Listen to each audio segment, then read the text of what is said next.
कामना सबकी रहती है।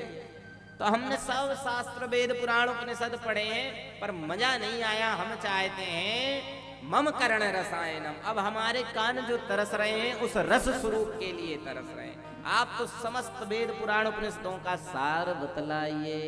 तब श्री सूत जी महाराज ने कहा, वाह तुम लोगों ने रस की बात कही है तो रसो वैसा श्री कृष्ण, भगवान कृष्ण के अलावा कुछ रस है नहीं।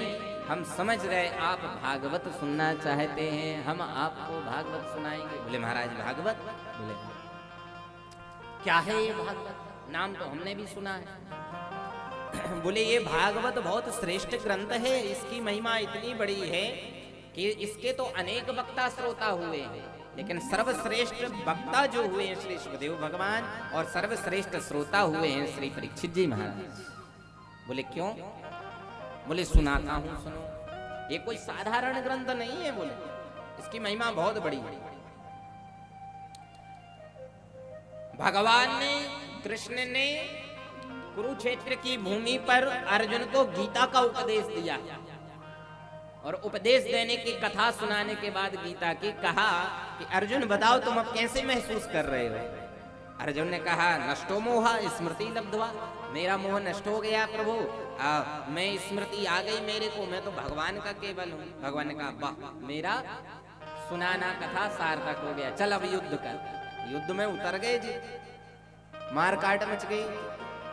नहीं तो पहले मोह हो रहा था कि हमारे पितामह हैं, हमारे गुरु हैं, हमारे वो द्रोणाचार्य गुरु हैं, भीष्म पितामह हमारे पितामह हैं, हम कैसे मारे इनको। लेकिन भगवान ने कथा सुनाई तो मोह नष्ट हो गया, कोई अपना पराया नहीं, जो जस करहि सो तस फल चाखा वाली भावना आ गई। लेकिन जब अभिमन्यु की मृत्यु हुई तो पुत्र मोह हो गया उसको, अरे मेरे बच्चे को मार डाला, सूर्य अस्त के पहले मैं उस जयद्रथ को मार दूंगा, मैं छोड़ूंगा नहीं उसको। मोह उत्पन्न हो गया। अब जब मोह खत्म हो गया था तो फिर उत्पन्न कैसे हो गया? भगवान को कष्ट हुआ, बताओ मेरी गीता सुनाने के बाद भी इसका मोह नष्ट नहीं हुआ। लेकिन कहते हैं कलयुग में जब परीक्षित को सुखदेव भगवान ने कथा सुनाई तो जो सुखदेव जी ने जो कथा सुनाई परीक्षित को, तो उसका मोह नष्ट नहीं, उसका सब कुछ नष्ट हो गया। परीक्षित का संसार का प्रत्येक संबंध नष्ट हो गया, उसका केवल एक संबंध बचा था। जब सुखदेव भगवान ने अंत में पूछा परीक्षित अब भागवत कथा सुन लिए हो, बताओ कैसा महसूस कर रहे हो? बोले प्रभु अब जो तक्षक नाग के डसने का जो श्राप लगा है ना, तो अब वो जो नाग आ रहा है मुझे दिख रहा है, लेकिन अब वो नाग नहीं दिख रहा है उसमें। बोले फिर क्या दिख रहा है? बोले अब उस काले काले नाग में भी काला काला सांवरिया मुरलिया वाला दिख रहा है। एक दृष्टि बन जाए भगवत दृष्टि। सुखदेव जी ने कहा बस कथा का सार ही यही है कि जित देखो तित श्याम मई है, सब में भगवान का दर्शन हो जाए, सब में अपने ही सब प्रिय लगे, हमारा बेटा ही बेटा नहीं पराये का बेटा भी हमारा लगे। और जिस दिन ये दृष्टि बन जाएगी तो जीव कभी किसी दूसरे जीव को सताएगा नहीं और उसके मुक्ति का साधन स्वतः ही बन जाएगा, उसके लिए कभी कष्ट होगा ही नहीं। और भगवान ने तो कहा भी है कि सब मम प्रिय सब मम उपजाए, सभी मेरी प्रिय, सभी की उत्पत्ति मेरे ही द्वारा हुई है। तो फिर भगवान से तो कोई अलग है नहीं, भगवान ही सब में है। और जब हमारी भी दृष्टि वही बन जाएगी कि नहीं इसमें भी भगवान इसमें भी भगवान, तो फिर कौन दुश्मन कौन अपना कौन पराया, सब एक है। और यही एकत्व की भावना जागृत हो जाए तो जीव का कल्याण हो जाए।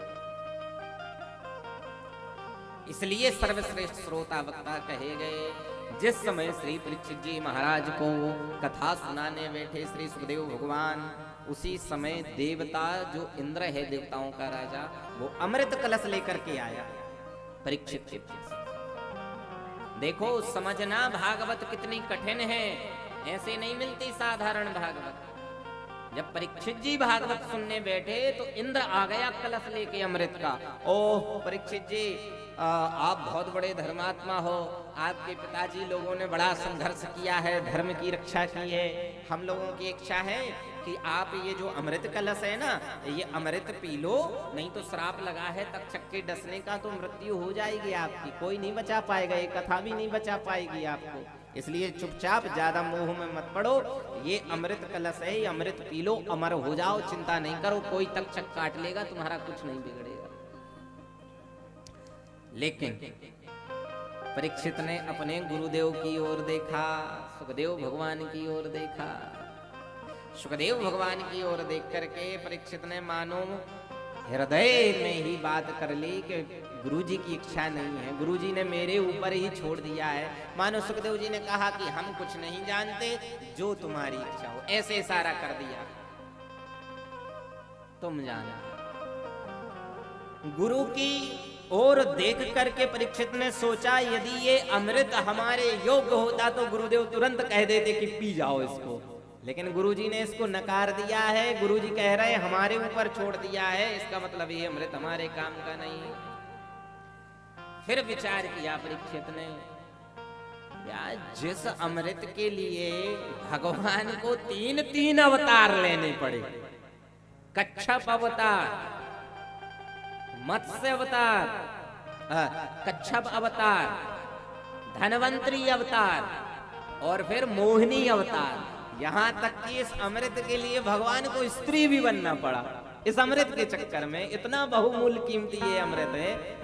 और ये इंद्र, फिर उसके बाद भी इतनी मारकाट हुई देवताओं में, राक्षसों में, फिर जाकर के स्वर्ग में पहुंचा अमृत, और आज ये इंद्र इतनी सहजता, इतनी सरलता में हमको ये अमृत देने के लिए तैयार है। इसका कहीं ना कहीं लोभ छुपा हुआ है।